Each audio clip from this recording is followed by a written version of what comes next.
নন্দিনীকে অপূর্বর হাতে তুলে দেয় মাহিন এবার ভেঙে পড়বে আগামী পর্বে। বিস্তারিত জানতে সম্পূর্ণ ভিডিওটি দেখতে থাকুন। আসসালামু আলাইকুম প্রিয় দর্শক, সবার কি অবস্থা? হাজির হয়ে গেলাম দীপ্ত টিভির নিবেদিত ভালোবাসার আলো আঁধার নাটকের 220তম পর্বে কী সব ঘটতে চলছে তার অগ্রিম খবর নিয়ে। অলরাইট, এই পর্বে আপনারা দেখতে পারবেন অবশেষে মহিন বাড়ি ফিরে সে মন খারাপ করে বসে থাকবে। তখন মহিনের চাচা উপর থেকে সেটি দেখতে পারবে এবং নিচে নেমে এসে বলবে, কি ব্যাপার মাহিন, নন্দিনীর এখন কেমন অবস্থা, কেমন আছে নন্দিনী? আর এই কথা শুনে মাহিন বলবে, এই অবস্থায় নন্দিনীর কেমন থাকা উচিত? নন্দিনীর মাথার ছাদটাই তো চলে গেছে, এখন নন্দিনী কেমন থাকতে পারে?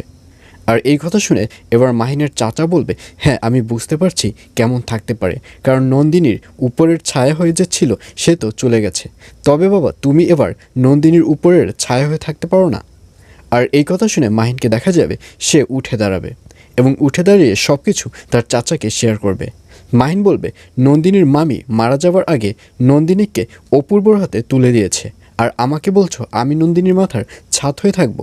নন্দিনী তো আমার নয়, নন্দিনী তো অপূর্বর, অপূর্বই তো নন্দিনীকে দেখাশোনা করবে, অপূর্বই তো নন্দিনীর সব কিছু। এই বলে মাহিনকে দেখা যাবে সে হাসতে হাসতে উপরে চলে যাবে। আর এটি দেখে মাহিনের চাচাও অনেক কান্নাকাটি করবে। আর অন্যদিকে অপূর্বকে দেখা যাবে সে নন্দিনীর জন্য স্যুপ বানিয়ে আনবে এবং নন্দিনীকে সেটি দিবে, কিন্তু নন্দিনী কোনো স্যুপই খাবে না। তখন অপূর্ব বলবে, দেখো তোমার জন্য স্যুপ বানিয়ে এনেছি, তুমি তাড়াতাড়ি স্যুপটি খেয়ে নাও, নইলে তো তুমি আরও বেশি অসুস্থ হয়ে পড়বে। তখন নন্দিনী বলবে, জানেন আমার মামি অনেক সুন্দর স্যুপ বানাতে পারতো, সে এত সুন্দর স্যুপ বানাতো সেটা খেলে সারা জীবন মনে থাকবে। এবং শুধু স্যুপ বানাতো না, সে স্যুপে এমন এমন কিছু মেডিসিন দিত সেটা একদম না ভোলার মতো। সে স্যুপে সসের বদলে লেবুর রস দিত, যেটা সারা জীবন জিহ্বায় লেগে থাকতো। আর এই কথা শুনে অপূর্বকে দেখা যাবে সে সব কিছু শুনবে এবং এক পর্যায়ে নন্দিনী বলবে, আমার এই মামি আর কখনোই ফিরে আসবে না, আর কখনোই আমাকে সে মা বলে ডাকবে না। আর এই কথা শুনে অপূর্ব বলবে, তুমি কোনো টেনশন করো না, আমি তোমার পাশে আছি।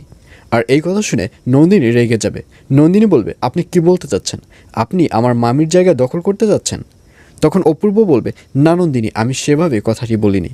তখন নন্দিনী বলবে, আমি আপনার কোনো কথাই শুনতে চাই না, আপনি এই মুহূর্তে বাড়ি থেকে বেরিয়ে যান। এই বলে নন্দিনীকে দেখা যাবে সে অপূর্বর সাথে রাগারাগি করবে। আর এছাড়াও থাকবে আশ্চর্য সকল ঘটনা। সুতরাং সবাইকে ভালোবাসার আলো আঁধার নাটকের আগামী পর্ব দেখার আমন্ত্রণ রইল।